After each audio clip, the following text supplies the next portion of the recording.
Hi, it's David Pingree with Racer X. We're out here at Cahuilla Creek Raceway today for one of our latest garage in stock projects, and it's a 2016 YZ125.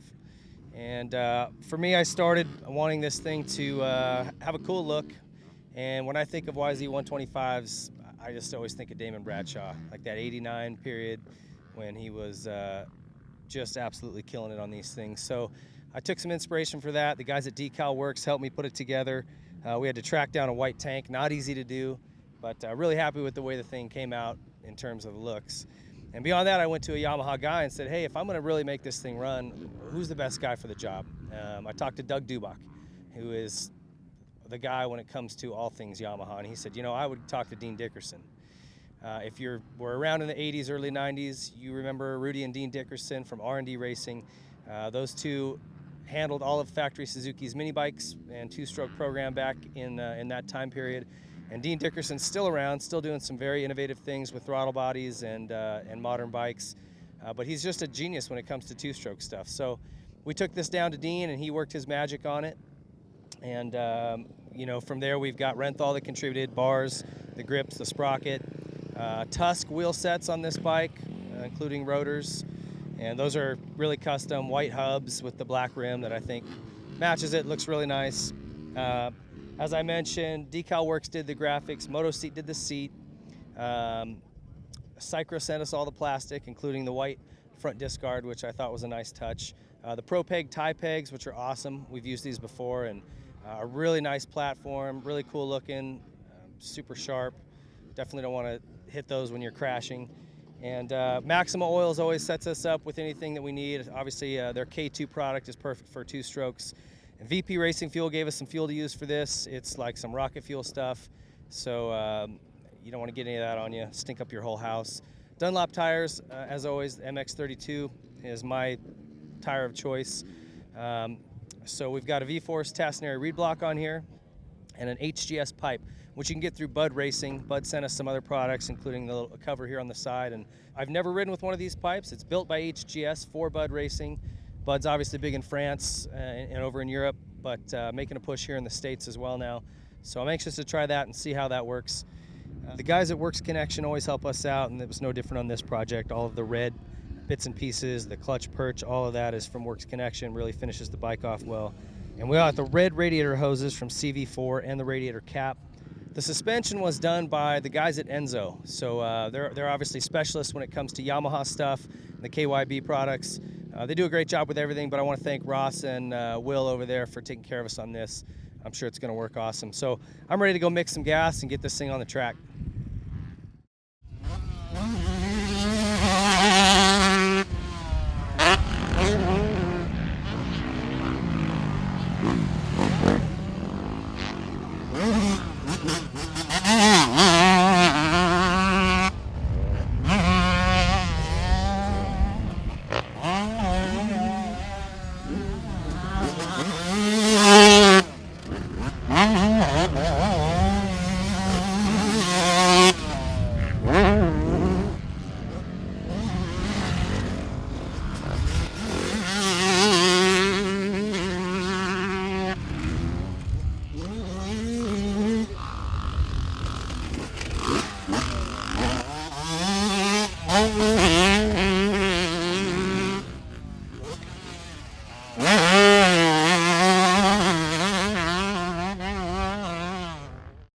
We caught up with Dean Dickerson, the guy who put this engine together and went through and fine-tuned it for us.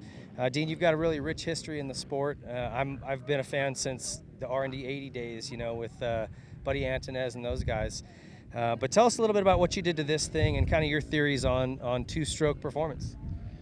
Well, like you said, got a long history, and what I've learned with the Japanese over the years is the guys have gotten really good on these engines, and there's probably more ways to detune one of them nowadays than there is to make it better, to tell you the truth. And so sometimes knowing what not to do is a good idea.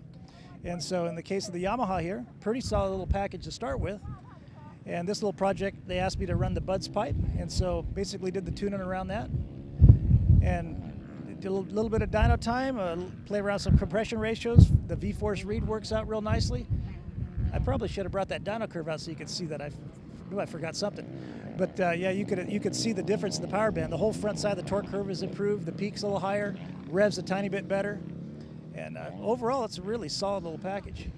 And you've done some work on these, and as well as KTM and some others. And while this doesn't still quite make the numbers of a KTM in terms of horsepower, the first thing I noticed on the track with it is it's just very clean running. No bogs, no hiccups, a smooth power band the whole way. Well, you know, try to get the thing to run like that, and then it just makes it really easy for you to do your job.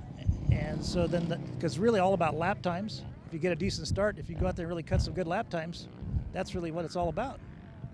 Well, it's sure been a lot of fun. Thanks for all your input on it. Anything up and coming or new from R&D that we should know about? Been spent a lot of time with the fuel injection on the 4-strokes, and so I actually brought a throttle body out for you to have a look at as well. Okay. I've got right back into the mini bike thing here lately. I spent a lot of time with the fuel injection, kind of stepped away from the amateur racing for a while just to focus on that project.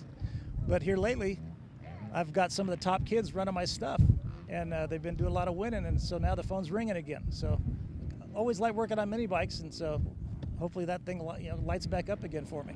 Well, if it's anything like it was back in the 1980s, you'll be very successful, I'm sure. You guys were the person to go to when it came to mini bikes back then. So if you're looking for some work on a 2-stroke or 4-stroke, Dean's got some really cool throttle bodies. Check out R&D. What's the website? It's r1dean.com. All right, we're going to keep getting this bike out on the track, try to fine-tune it a little bit, and we'll get you some feedback when we get done.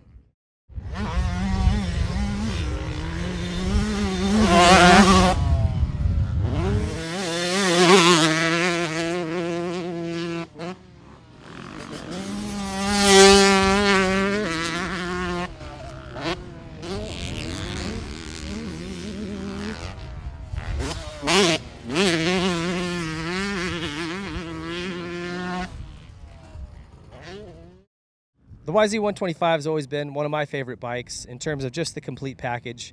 It handles great, all the controls, everything is right, feels like right where it needs to be.